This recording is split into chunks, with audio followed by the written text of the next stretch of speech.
Lays petty crime claiming lives. Security firm stands off against clients over unpaid bills. And water company focuses on staff housing.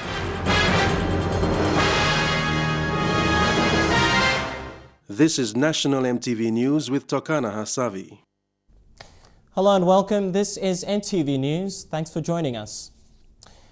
4 serving policemen in East New Britain have been issued suspension orders after the Kokopo Committal Court handed down charges of sexual assault and murder. Acting Deputy Police Commissioner Operations Jim Andrews said the 4 were charged for sexual touching, sexual penetration and willful murder in the East New Britain province. It is alleged a woman was sexually abused inside the Kokopo police lockup while in detention last month, while a detainee was allegedly beaten to death inside the Caravat police station. Mr. Andrews says the 4 policemen will be removed from the constabulary and will fight their cases as civilians in the criminal court.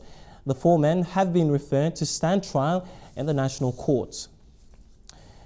In the past 6 months, the EMTV Lae Bureau has been reporting on several instances of petty crimes in Lae City. Many people were victimized, their bags and billums were snatched and they suffered knife wounds. The latest was the death of a 17-year-old boy at the Boundary Road suburb just last week. The Boundary Road suburb in Lae City has been known to many as the hotspot for petty crimes in the last 12 months. Bag snatching and hold-ups have been frequent at the Maiba bus stop, Town Street and the road leading to 1 Mile. People were attacked with knives, screwdrivers and homemade guns, and their mobile phones, shopping bags and billums being taken. Even school children were also held up. Phone blow, money blow, laptop blow, something blow, school magi too. On Thursday, a 17-year-old boy was attacked and stabbed by youths from the Sialum compound in broad daylight. His death has sparked widespread concerns from residents about public safety. They want authorities to build a police station and increase police in the area to contain these law and order problems. In our previous interviews, many have called for actions. We're living in a society where we cannot walk free. With Lae City experiencing significant growth in business, the number of people coming into the city has also increased over time. Petty crimes have become a threat for residents. Many have found it difficult to move around freely as this crime happens every day, at any time. While many people have called for the removal of illegal settlements and the implementation of the Vagrancy Act, little has been done to address Lae's law and order problems. The police needs more backing from the government in terms of logistics and increased manpower to effectively do their work. Sylvester Gawi, National EMTV News, Lae. A security firm has given the National Agriculture Quarantine Inspection Authority 24 hours to pay up their service fees. However, the 24-hour ultimatum has lapsed and Nakia still hasn't paid up. EMTV News understands that the security firm, Pand Corp Limited, had threatened to lock up the main gate to the Corporate Services Office at Waigani Drive over the weekend, but were prevented by police. Pand Corp has been contracted by Nakia to provide security on their premises. They have static guards who man the gates and escort services. For 4 months now, their service fee has not been paid. Invoice for escort services for the month of July to October total up to over 70,000 kina. Invoice for static guard services for the month of September and October was over 140,000 kina. In total, Nakia has an outstanding of over 215,000 kina in service fees to be paid to Pand Corp security firm. EMTV understands that last Saturday, a 24-hour ultimatum was issued to Nakia as lapsed, and it resulted in security officers blocking off the main gate to Corporate Services building. However, quick response by police personnel has since eased the situation. EMTV was told today that Nakia's acting managing director, Joel Alu, was out for duty travel and cannot comment on the situation. Quinten Alomp, National EMTV News. The Highlands region's second major town is in dire need of improved fire services. Goroka town has one fire station that serves the Eastern Highlands, and the station needs more safety equipment to fight fires and a smaller truck for road accident rescues. Fire Station Commander Ford Nenaya says the government needs to equip the Goroka Fire Service to safeguard investments. MTV's Bethany Harriman has tonight's MTV News special report. When this part of Goroka town burnt down nearly 5 months ago, it brought to attention the need to improve Goroka's only fire station. It's one of the oldest fire stations in the country, and it's the only station that serves the Eastern Highlands province. Compared to previous years, the function of the fire service, including Goroka's station, has diversified into many areas, including car accident rescue. Fire service, you miss sort of plant or something. Before you miss making one block walk, fighting payataso. Now within the town area, town zone. Now you make two responsibilities. Fire Station Commander Ford Nenaya explained difficulties hindering the work of firefighters in Goroka.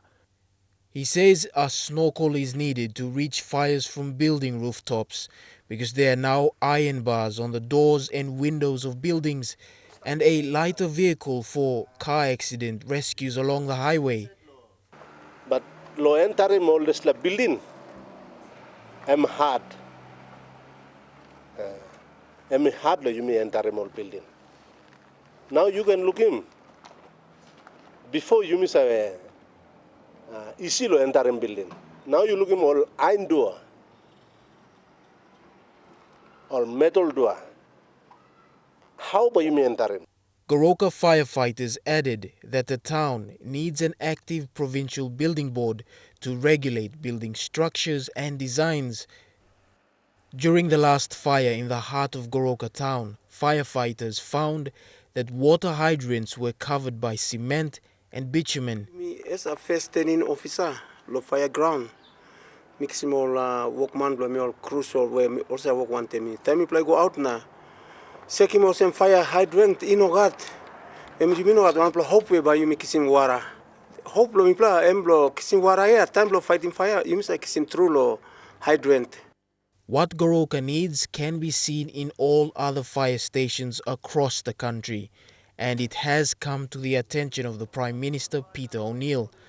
Last week, during his visit to Lae, Prime Minister O'Neill explained that the fire service would be improved. We are now talking to the line department that is responsible for fire services to try and upgrade all the facilities. Like everything else, it has collapsed. Like every department of government public service process, it has collapsed. So last 2 years, we are rebuilding many of these organizations. But while the plans and move to fix the fire services problems will take time and money, fires continue to happen with a backlog of problems. In Lae, the Pelgins warehouse was an example of 13 reported fires so far this year. The most recent was a residential home where a teenage boy was killed. In Mount Hagen, a whole group of buildings in the heart of the town burnt down, sparking a riot where several mobs tried to loot stores. A man was shot in the head, his body found on the street after police fired shots to disperse crowds. For Goroka, Eastern Highlands Governor Julie Soso wants to fix the fire service in town. Need to improve. If he needs some more good latest equipment, I need to support him. So yes, I'm thinking of talking to my fire station manager and crews, the other officers there, and we'll see what they need, and I have to support them here. So support them with a vehicle or support them with other equipments they want. So me ready to support my fire station here in Eastern Highlands, and I need to put one in Kainantu too. But she also highlighted water shortages in the town as a major problem to firefighting. Bethany Harriman, National EMTV News. You're watching National EMTV News tonight. We'll be back with more stories after the break. Stay with us.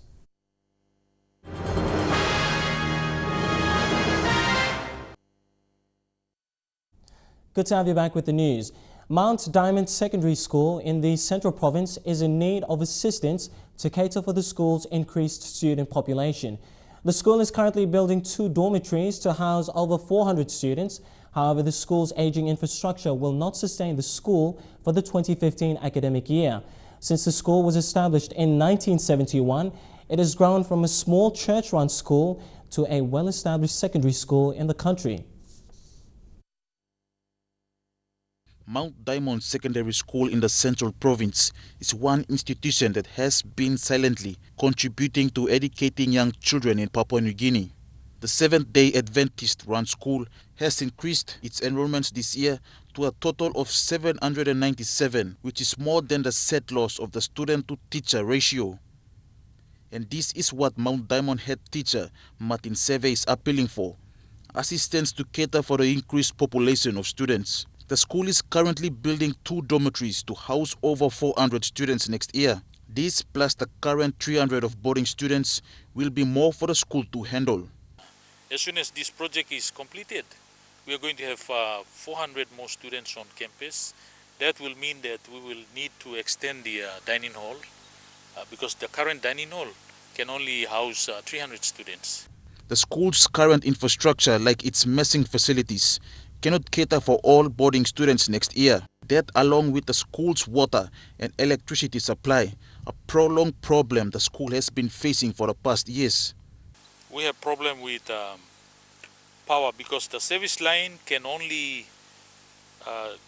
supply certain number of houses. Mr. Seves said the government must uphold its commitment to maintain the government-church partnership. He said the church has played its part in establishing the school, and now the government must maintain it. The church sees the need to put up 2 dormitories for our commuting students, then I think the government or the Department of Education should also put in its share. The school is now looking for interested stakeholders to assist them in building a bigger messing facility for the students. The construction of the dormitories is likely to finish mid-next year. Other issues include road maintenance from the Magi Highway to the school. For now, Mount Diamond Secondary is racing with the clock to have enough improved infrastructure for the next academic year. Stanley Oved Jr., National EMTV News. A significant day for state-owned entity Edaranu as it marked the opening of the first home under the Edaranu home ownership policy.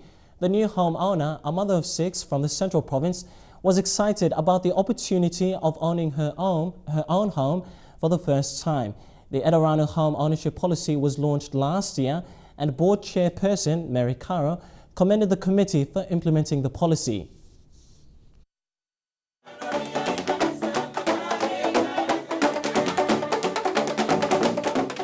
The ceremony marking the opening of the first home under the Edaranu home ownership policy was held today at Hohola in Port Moresby.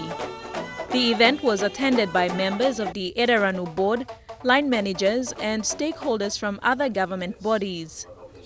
Edaranu's home ownership policy was launched in September last year. This 3-bedroom high covenant house worth 80,000 kina is the first to be completed and opened under the policy. The house is built on state land, which the owner obtained through the Lands Department. Chairlady of the board of Edaranu, Mary Caro, stressed that the implementation of good policies depended on the effectiveness of policy implementers. You know, like everything else in Papua New Guinea, or most things, the implementation of a policy depends very much on the mindsets of the people who are in charge of it. So from this angle, I'd like to commend Dr. Fifaya and his housing committee for making this a reality. If we have a policy handed down by the national government, then we in line who are responsible for providing those services have to make sure that those policies are going to be implemented. Secretary for the Department of Public Enterprise, Dr. Clement Waine, commended Edaranu for implementing the policy. I want the SOEs, the board and the management, including Edaranu, to understand that you've done a fantastic job. We are now putting together a policy that's going to allow for housing ownership schemes to be introduced together with the National Housing Corporation. They're doing something else out there. We'll align with them, along with the other departments, and allow for all the excess assets in terms of land that we have within this country to be mobilized for this sort of exercise to be done.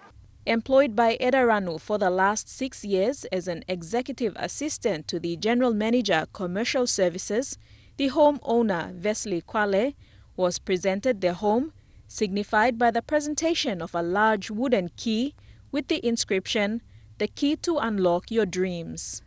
We applied for this land through the Lands Department and obtained this land in 2007. We didn't have any money to build until Edaranu came up with their policy. The words cannot explain it. How happy I am to see this home. You know, one time when the house was completed, my husband told me in his language, "We have house." And I was very emotional. Edaranu's Chief Operations Officer and Chairman of the Edaranu Housing Committee, Dr. Fifaya Matainaho, said about 20 applications have been approved. Now the committee is waiting for next year to proceed on to screening new applications. Delhi Bagu, National EMTV News. The national flag carrier, Air Niugini, has launched a subsidiary company, Link PNG, into its commercial fleets.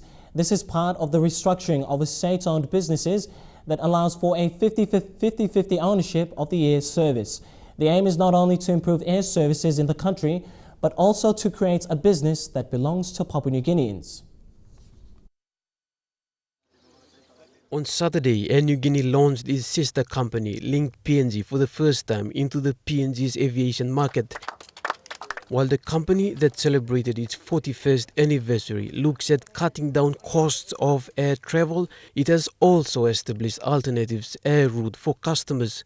Link PNG was created out of a reform of the government's state-owned enterprises with an aim of giving 50% ownership to Papua New Guineans.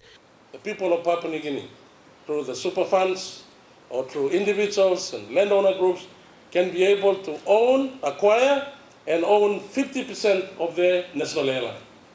It underwent a restructuring to improve operational efficiencies and growth outcomes using its third level as services. SOEs is the engine room for government commercial investments, and we can grow this country through SOEs and providing that we have expert specialized management to deliver the outcomes. 4 decades of air services in the country, the national flag carrier is also looking into the global market, but that may be a future possibility for the company in the next few years. The carrier will also serve PNG routes and the community service obligation, ensuring that not only are remote and less profitable services maintained, but progressively expand to meet the growing transport needs of the nation and its people. The restructuring comes at a time as the civil aviation sector looks at reviving rural air services and making it accessible to the bulk of the population living in rural areas all over the country. The government will subsidize fuel costs to cater to frequent rural air services, while Air Niugini focuses on improving air services in the country. The government is now looking into reopening rural airstrips, some of which have closed for more than 20 years. Edwin Fidelis, National EMTV News, Lae. Papua New Guinea's largest retail wholesale organization has downgraded its profit forecast for 2014. City Pharmacy Limited, in an operational report update to the Port Moresby Stock Exchange, said the company now expects profits to be 50% lower than last year's level of 16.39 million kina. Chairman of CPL, Mahesh Patel, said this revised forecast is largely due to losses in the company's hardware house and Paradise Cinema businesses over the past 9 months. Furthermore, the company incurred extraordinary costs totaling to 2.06 million kina due to pre-operating expenses for CPL's Waigani Central Development, as well as corporate and company expenses. However, Mr. Patel assured shareholders that the company is now implementing a transformation strategy across CPL to significantly improve its performance, particularly in its core business areas. Coca-Cola Port Moresby today drew 3 lucky winners from the Consumer Promotion Red Tab competition for the Southern region. A total of 125,000 kina will be given to these 3 winners. Names will be announced later. Today, the Southern Regional Manager, Chris Wakelin, drew 3 lucky winners in the region. Basically, we've drawn 3 winners. The first winner is from Port Moresby, the second winner is from Papandetta, and the third winner is again from Port Moresby. The competition and the cash giveaway looks at rewarding consumers' excitement in preparation for the 2015 Pacific Games and PNG's 40th Independence Anniversary next year. Coca-Cola will give away a total prize pool of 500,000 kina to its Red Tab label competitors nationwide. Each region will be sharing 120,000 kina. Names of the 3 lucky winners in the Southern region will be announced in the media after they have been contacted. Vasinata Yama, National EMTV News. And now we take a look at the finance news. The kina closed 5 points lower at $0.396 in the interbank market. And at Bank South Pacific, the kina was buying $0.389, $0.4391 Australian dollars, €0.3027 euro, and 43.42 Japanese yen. Looking at commodity prices at New York close, gold, cocoa and copper closed lower, while coffee closed higher. Palm oil closed the day unchanged, while crude oil and copper closed lower. And lastly, on the stock market, the Dow Jones closed at 195 points higher, the ASX closed at 20 points lower, and the All Ordinaries closed at 20 points lower as well. Stay tuned to National EMTV News. After the break, a terrifying experience for passengers on board a luxury cruise liner. That story and more when we return. Stay tuned.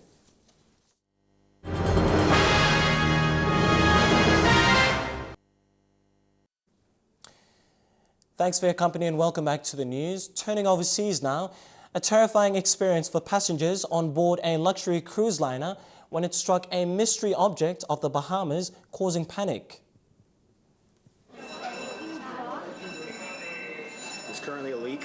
Emergency. A nightmare at sea over the weekend. It was like an actual Halloween horror cruise turned into real life. Check this out. Look over this man's shoulder. Passengers lining up to grab life jackets. Everybody's freaking out. 960 passengers on board the Bahamas Celebration cruise liner capturing the emergency on their phones. They need a kid size back there. Take a look at the 600-foot ship after the hit, sitting on the dock, tilting dangerously to one side. Back on solid ground, passengers describing the scene as pure chaos. Everybody was screaming at each other. It was just a nightmare. The panic was just too much for my comfort. We could feel the boat tipping over. People were crying, people were hysterical, and we were scared. Clearly terrified, especially following the tragic disaster of the Costa Concordia 2 years ago. Another luxury cruise ship running aground, killing 32 people. Get the kids, go, go. Forced to abandon ship, these passengers telling ABC News the vessel came to a jerking halt before plunging into a blackout. We were in the middle of gambling, we were playing roulette, and the lights went out when the luxury liner hit an unidentified object off Grand Bahama Island. Celebration Cruise Line officials say no passengers were ever in any danger. This morning, the luxury liner, almost the size of 2 football fields, is safely docked. Now, officials assessing the damage to determine the cause of the collision, and some passengers assessing their love of cruises. I would never do this kind of thing again. It turned out to be an absolute disaster, and it made us never want to go on a cruise ship again. Virgin Galactic boss Richard Branson has slammed speculation about the spacecraft crash over the weekend as irresponsible. The man wearing a red shirt under his overalls is Mike Alsbury. So Richard Branson called him a dear friend and inspiring colleague. He was the co-pilot who died aboard Spaceship Two. The pilot, Peter Siebold, is said to be alert in hospital and talking to his family. Branson called it a privilege to know him. He's the one who survived this, a wrecked spacecraft now lying scattered across the Mojave Desert. Investigators from the National Transportation Safety Board have begun looking for what caused the high-altitude explosion that ripped apart the craft and put the future of the Virgin Galactic dream in doubt. We are here to investigate this accident. While we are investigating, there is nothing that stops this operator from continuing flying and doing what this operator wants to do. If we find anything in the course of this investigation that warrants immediate attention, we would, rather than waiting for the completion of our report, we would put out immediate recommendations. Emails have emerged which appear to show concerns were raised by an engineer not connected to the program about the safety of Spaceship Two's engines following an accident in 2007 that killed 3 people at its Mojave HQ. Virgin has refused to comment on any cause until the investigation is complete. Its boss said this. To be honest, I find it slightly irresponsible that people who know nothing about what they're saying can be saying things before the NTSB makes their comments. Branson believes Virgin Galactic and its partner Scaled Composites could be back on their feet again within months, but he accepts that much depends on what the investigation finds. A high-flying British banker has been named the prime suspect in a gruesome double murder in Hong Kong. This is Rurik Jutting, a 29-year-old British banker now at the centre of a double murder investigation in Hong Kong. His apartment is now a crime scene on the 31st floor of this block in the Wan Chai neighbourhood. Police received a call from here at just before 4 a.m. on Saturday morning. The caller asked them to come. In the living room, the body of a naked woman, surrounded by blood and with multiple stab wounds to her neck and backside. She's believed to have been from Indonesia and worked in the sex industry. We believe the death was caused by a sharp object which cut the throat of the deceased. This led to copious bleeding. When the police found her, she was lying in the living room. The room was messy. It was only when police extended their forensic search to the rest of the apartment that the second discovery was made, 8 hours later on Saturday lunchtime. On the balcony, this suitcase, and inside the body of a second woman. Wrapped in a blanket, police say the victim, a Filipino, had been dead for several days. The victims' bodies have now been removed. Post-mortem will be carried out. Investigators have spent the day here, forensics teams and dogs. They'll continue to examine the apartment, and elsewhere detectives will be studying CCTV for any clues or evidence. Mr. Jutting, a Cambridge graduate, worked for Bank of America Merrill Lynch, first in London and then here. But according to Sky sources, he recently left the company. This photo from his Facebook page shows a balcony the same as those at his apartment. It's understood that he was the caller who asked the police to come to his apartment. He's not been charged, but remains with detectives at a local police station. On a brighter note, to a heart-compelling story, among the 50,000 competitors dodging potholes and hitting the pavements on the very cold night at the Big Apple was a wife inspired by her husband. They all had their reasons for getting to that finish line today, but this woman running her second marathon ever would have hers waiting just across the finish line. Her name is Jessica Berman. She ran her first marathon back in 2004 with her husband, Brad. Brad was going to repeat in New York last year. Running was big for him. I was probably running 4 or 5 days a week, and it's how I started my day. But Brad never got to the starting line last year. Jessica remembers the phone call. Brad basically told me to come right home. Something wasn't right. It was a stroke from a congenital brain malformation that required serious surgery. Never in a million years would I have thought my healthy 37-year-old husband was having a stroke. Brad came out of it unable to master the left side of his body, and with a long, long way to go to what he wants to do again someday. He was telling me, even when he was in his really brain-injured state, I want to run again. Take a long step, bend and reach. For now, he's learning to walk again with robotic support paid for by donations that Jessica and her friends raised by running. Go, Jess! And so there was today, where Jessica ran for Brad. I never really wanted to run another marathon, and certainly not without him. Well, she did. And this afternoon she finished, and waiting for her, Brad and the boys. I'm proud of myself. I never thought I could do something like that alone. Because what is a marathon, if not a long, long way to go? Picking a new name for a newborn can be challenging, so when a giraffe arrived at a zoo in the US, staff decided to leave the task to someone else. The right to name the adorable bub has been auctioned off, the winning bidder paying $50,000. Check out this little guy just born at the Dallas Zoo. He doesn't have a name yet. Why?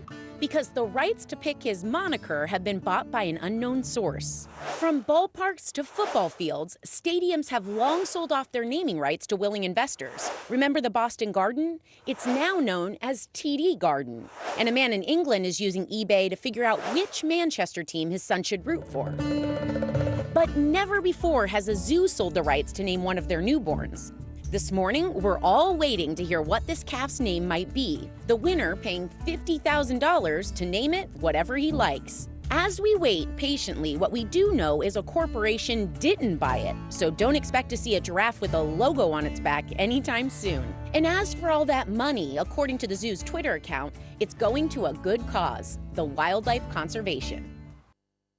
And that ends our news segment for tonight. We have sports coming up next, with punters gearing up for the Melbourne Cup, including netball. Stay with us for the details.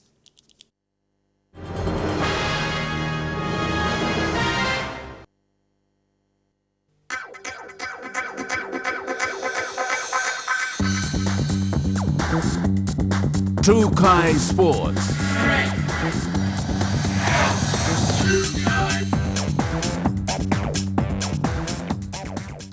BSP PNG Games 2014.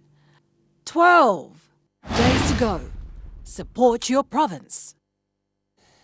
The Pacific Games Organising Committee is pleased with the airport arrival procedure for the 2015 Pacific Games after running a trial during the recent Oceania Football Confederation qualifying series held here in the country. The trial provided an opportunity for the GOC to test procedures and regulations to identify areas that needed improvement. GOC has partnered with Customs, Immigration, Air Niugini, Quarantine and the National Airport Corporation to form a team to assist the sports athletes and officials during the Games. GOC CEO Peter Stewart said the partnership is to ensure that sporting teams and officials travelling into the country are assisted without delays. Punters in and around the nation's capital were gearing up for the Melbourne Cup, placing their bets early on the odds-on favourites on the eve of the big day. EMTV's Jeremy Moggy headed to various betting shops to find out who punters were going for. Well, it's the race that stops the nation, and punters have had varying views on who exactly will take out the Melbourne Cup. Tomorrow's Melbourne Cup, who have you gone for? It's an annual event and I'm looking forward to it. Definitely, I'm going to bet on the outside horses. I go for number 11, Damon Oliver. Number 22. Busmi bago 100 wins red lo. Horse number 2, Craig Williams. 22 I'm a rider, I'm the best rider. Okay, McWee, also me say favorite member so me by betting. As for me, I am supporting Jack Putan. Me am mas long campaign in this race because okay the Melbourne Cup me sa bet him horse long 7 tasol. Now bet him horse number 1, Rocky. Me give him Tommy Berry. The brother blind Nathan Berry was dead last month. I tipped him, but the horse was scratched. Me was red horse 16. When we go lost 1 straight, now when we suppose we look queue on the 11 game. Sa blue tu sekali musa baksim. I'm walking tipping. The route of maybe I tip him horse 8 to win. Tomorrow's Melbourne Cup. Tomorrow's Melbourne Cup is coming up. Yeah, the tip is the horse 1. That's all the way from Japan. 24 horses are scheduled to run in tomorrow's big race, with a lot of punters going for horse number 1, Admiralty, the Japanese favorite. At the end of the day, however, one of these punters would be a very, very lucky person. Jeremy Moggy, National, EMTV Sports. The PNG Gold netball team entered round 1 of competition in the Challenge of the Nations at the weekend in Brisbane, Australia, with Brisbane-based Pepes Courtney Abel and Tiata Baldwin mentoring the girls throughout the games. The PNG Gold Open Open 1 team were off to a successful start and are strong contenders for next weekend's finals. Run, managed and created by the Kapari Leniata Legacy group of ladies, the PNG Go netball team were full of pride as they represented their nation with flying colours at the Mazda netball courts in Brisbane at the weekend. In its inaugural year, PNG Go has 5 teams, 2 Opens teams, 1 Masters team, 1 Under-16 team and 1 Under-13 team. The PNG Gold Opens 1 team lived up to PNG's netball reputation, winning 4 out of 5 games. PNG Gold thrashed Kiribati 30-1, beat Tonga 23-14, beat both Fiji Viti Levu and Fiji Vanua Levu, and lost 15-7 to Niue. The Challenge of the Nations is a 2-week tournament ending next week, with the PNG Gold Open smashing performance against their Pacific sisters. The girls in red, black and gold will be fighting hard for the top spot in the finals next weekend. Rain Genya, National, EMTV Sports. You're watching Trukai Sports. We'll be back with more when we come back. Stay tuned. Trukai Sports.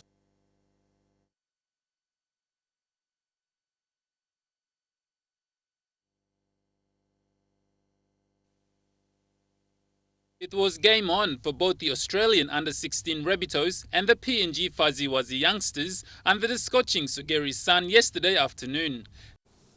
Welcome back to Trukai Sports. Sogeri was on fire yesterday as the under-16 Rabbitohs took on the Fuzzy-Wuzzy youngsters on home soil. Matt King from Melbourne Storm, who later joined the South Sydney Rabbitohs, was present as mentor and ambassador of the junior Rabbitohs. Michael Maguire, coach for South Sydney Rabbitohs, who organised the match, was also present with the team. It was game on for both the Australian under-16 Rabbitohs and the PNG Fuzzy-Wuzzy youngsters under the scorching Sugeri sun yesterday afternoon. These young guns really meant business while showing their rugby league skills and techniques.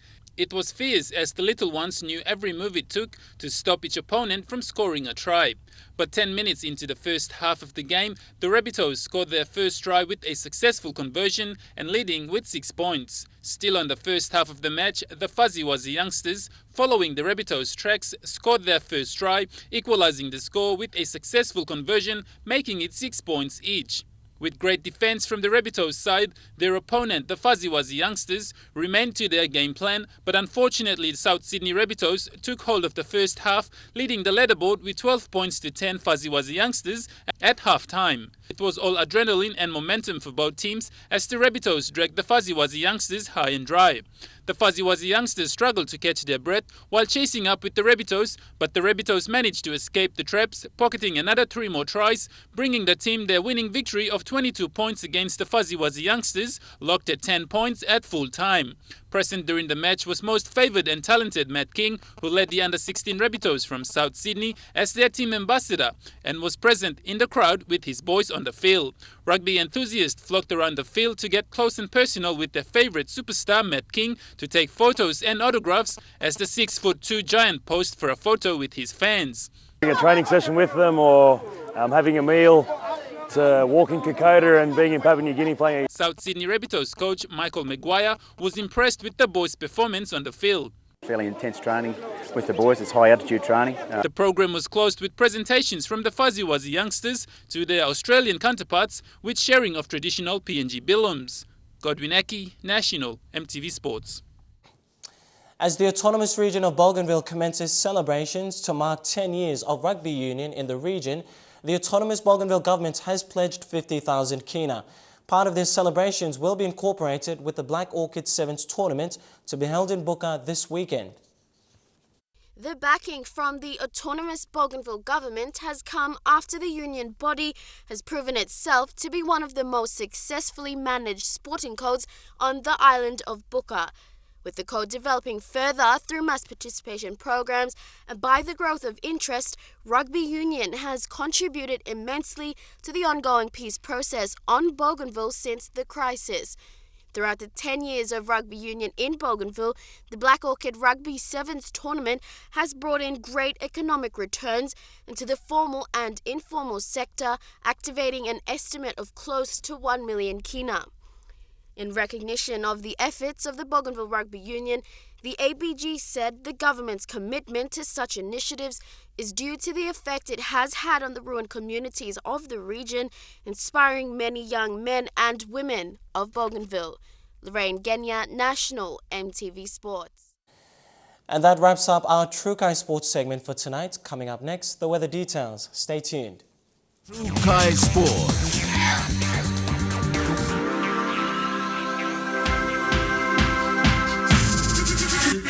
True Kai Sports. This weather information is proudly brought to you by Tablebirds.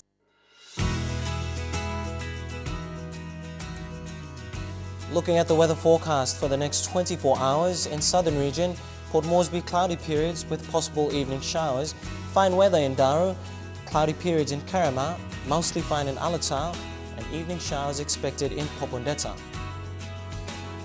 In the Momase region, showers expected in Madang and Leh, fine weather in Wewak and Vanimore. In the New Guinea Islands, fine weather expected in Lorengau and Kavieng, brief showers in Buka, Kokopo and Kimbe to look forward to a shower or two. And in the Highlands region, evening showers then morning fog expected in Mount Hagen, showers overnight then morning fog expected in Goroka, Kundiawa, Mendi and Wabe.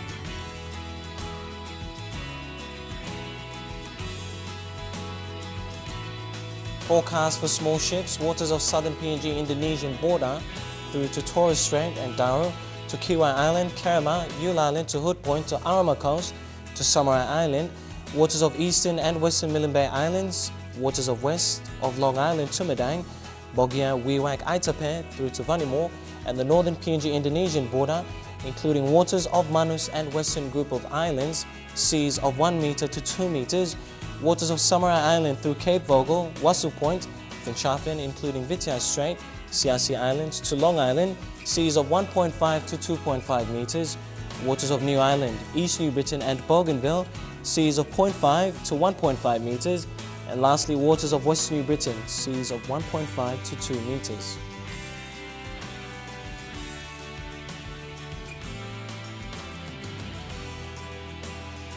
And lastly, ocean forecast for PNG areas, Coral Sea, seas moderate with patches of rough wind and southeast winds 10 to 20 knots.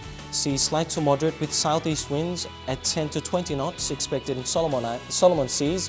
Bismarck Sea, seas moderate to rough with southeast to southwest winds at 20 to 34 knots. And lastly, Pacific Ocean, seas slight to patches rough with east to southeast winds at 10 to 20 knots with gusts reaching 25 to 34 knots.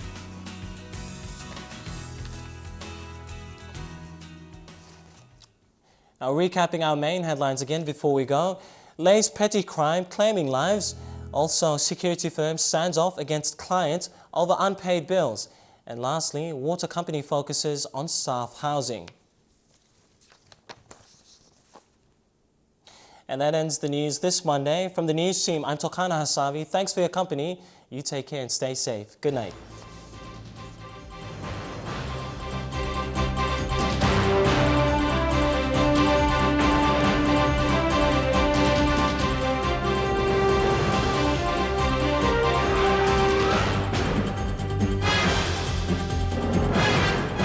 I go for number 11.